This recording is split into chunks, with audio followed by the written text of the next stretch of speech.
Telangana Congress उमूर के incharge general secretary Manikrao Thackeray ने कहा कि 8 मई को शहर के सरूरनगर स्टेडियम में प्रियंका गांधी रियासत के बेरोजगार नौजवानों और तुलबा से खिताब करेंगी।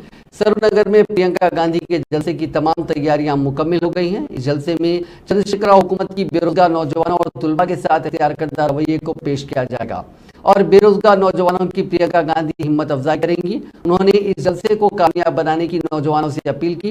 इस मौके पर मानिकराव ठाकरे ने कहा कि कर्नाटक में बीजेपी की शिकस्त यकीनी है। इम्कानी शिकस्त से कायफ होकर बीजेपी ने आज कांग्रेस के दफ्तर पर एहतजाजी मुजाहरा करने की कोशिश की। उन्होंने रियासत के बीजेपी सदर बंडी संजय और मरकजी वजीर किशन रेड्डी को मशवरा दिया कि वो पार्टी कारकुनों को इस तरह के एहतजाजों और मुजाहरों से बाज रखें, क्योंकि इस तरह की हरकत से बीजेपी की इज्जत में कमी होगी, इजाफा नहीं होगा। कबल अजीम पीसीसी सदर रेवंत रेड्डी ने कहा कि सरूरनगर के जलसे में प्रियंका गांधी हैदराबाद डिक्लेरेशन को जारी करेंगी।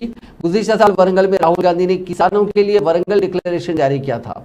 इस मरतबा प्रियंका गांधी नौजवानों के लिए हैदराबाद डिक्लेरेशन जारी करेंगी, जिसमें बेरोजगार नौजवानों और तुलबा को आइंदा कांग्रेस की हुकूमत तश्कील पाने पर जमानत दी जाएगी।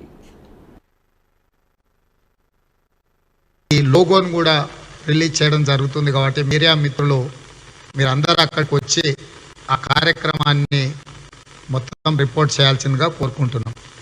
ఇక రెండవది మీకు అందరికీ తెలుసు, తెలంగాణ రాష్ట్రము, తెలంగాణ ఉద్యమము నీళ్లు నిధులు నియామకాల పేరు మీద తెలంగాణ రాష్ట్ర సమితి దాదాపుగా 14 సంవత్సరాలు రాజకీయ పార్టీని విస్తరించుకున్నారు।